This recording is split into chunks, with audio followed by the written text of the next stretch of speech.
Hola, estimadas alumnas y alumnos de los terceros medios de la asignatura de Formación Ciudadana. La cápsula pedagógica de esta semana va a ser sobre la importancia del equilibrio de poder político en la democracia.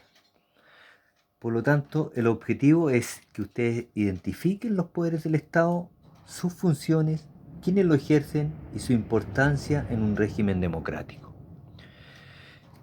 La doctrina surgía en la época de la Ilustración, ¿no es cierto? Planteaba que para evitar los abusos de los reyes era importante separar los poderes del Estado. Y eso se plasmó en la Revolución Francesa.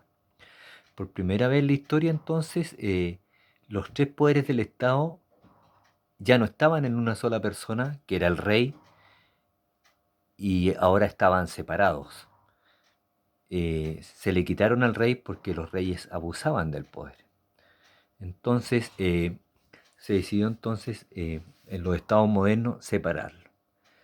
Entonces tenemos principalmente tres poderes del Estado, como ustedes seguramente lo sabrán. El primero, ¿no es cierto?, es el poder ejecutivo. En Chile se le llama también poder monista. ¿Por qué? Porque el jefe de Estado es a la vez, al mismo tiempo, ¿no es cierto?, es jefe de gobierno. Por ejemplo, en otros países, como en Inglaterra, el jefe de Estado, ¿no es cierto?, es la reina, en este caso la reina Isabel II, ¿no es cierto? Y el jefe de gobierno es la persona que es elegida mediante votación popular. En el cambio, en el caso de Chile, ¿no es cierto?, el presidente ocupa esos dos cargos, digamos, ¿no es cierto?, jefe de Estado y jefe de gobierno. Por eso se habla de que el poder ejecutivo en el caso de Chile es monista, que es una palabra de origen latino que viene de la palabra mono, que significa uno. Por ejemplo, ¿no es cierto?, monopatín o vehículo con una sola rueda, ¿no es cierto?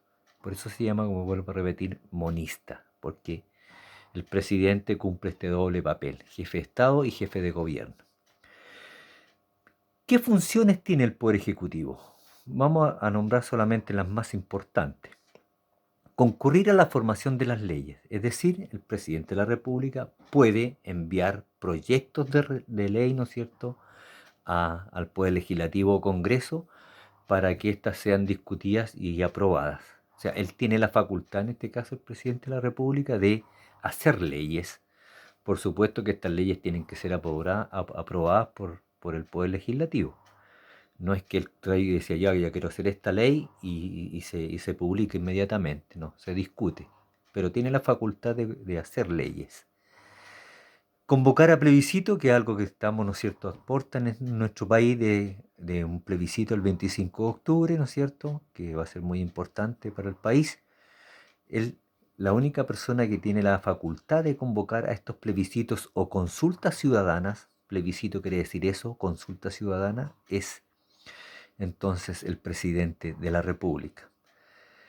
Y nombrar y remover a ministros de Estado, así como también, ¿no es cierto?, a los intendentes y gobernadores. Por eso siempre, no sé si ustedes han visto las noticias que de repente aparece, por ejemplo, el ministro de Justicia y dice, yo soy ministro mientras tenga la aprobación del presidente de la República. El presidente de la República puede cambiarlos todas las veces que quiera. Es una facultad de él, de nombrar y cambiar a los ministros de Estado. ¿Quién ejerce el poder ejecutivo?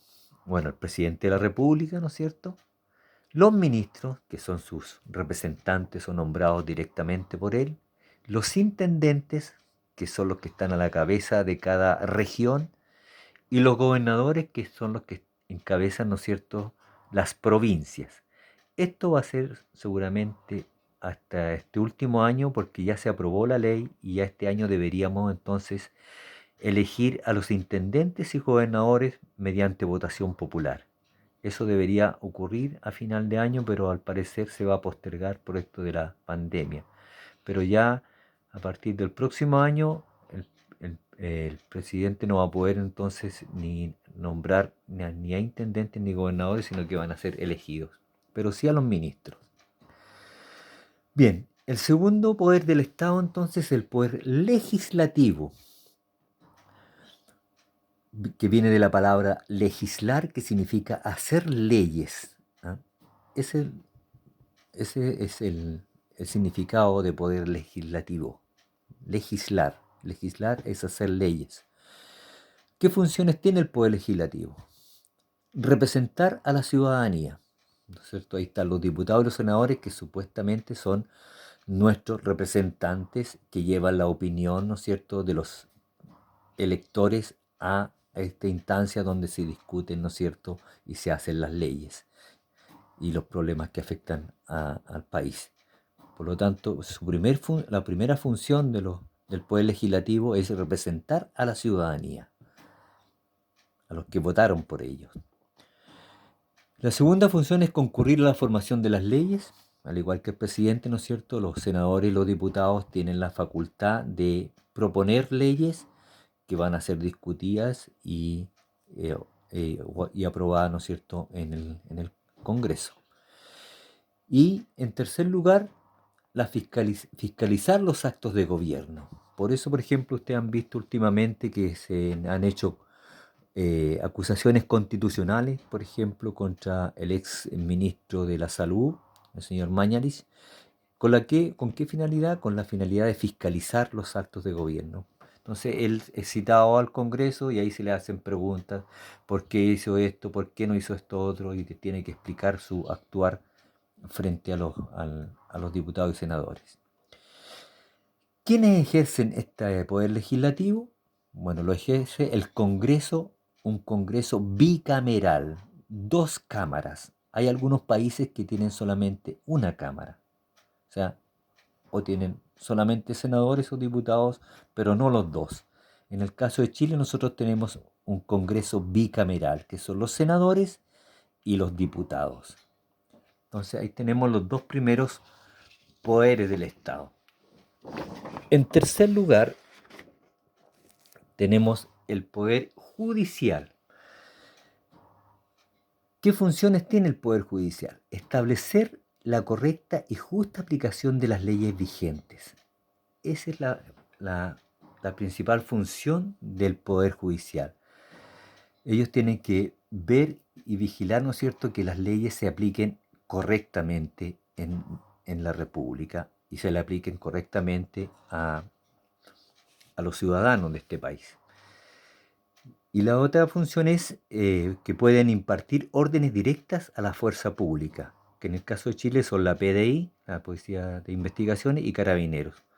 Por ejemplo, decirles que deben custodiar a cierta persona, ¿no es cierto?, que está en peligro, o que deben ir y traer a cierta persona al Tribunal de Justicia, etc. Entonces, ellos pueden impartir esas órdenes directas a la fuerza pública. ¿Quiénes ejercen el Poder Judicial? Bueno, en primer lugar tenemos la Corte Suprema, que se ubica en la ciudad de Santiago, que está en la capital de Chile. Solamente existe una Corte Suprema, la que está en Santiago. Después tenemos las Cortes de Apelaciones, que existe una en cada región. En el caso de nosotros, en Temuco, ¿no es cierto?, la capital regional. Los juzgados, que son, por ejemplo, los juzgados como el de acá de Traiguén, juzgado de policía local, ¿no es cierto?, y los tribunales de juicio oral, como por ejemplo el Tribunal de la Familia, el Tribunal del Trabajo, etc. En el caso de nosotros en Traiguén tenemos los juzgados y los tribunales de juicio oral en nuestra ciudad. La Corte Suprema, como les dije, solamente existe una en el país, que está en Santiago, y la Corte de Apelaciones, que están en las cabezas regionales, en las ciudades capitales de cada región. Bien, a manera de conclusión, dice ahí, ¿no es cierto?, el fin de la separación de los poderes del Estado es evitar los abusos de poder, que las decisiones no sean excesivas o injustas, para lo cual los poderes del Estado deben controlarse mutuamente. Con esa finalidad entonces fue hecha la separación de los poderes del Estado. Bien, que estén bien, nos vemos la próxima semana.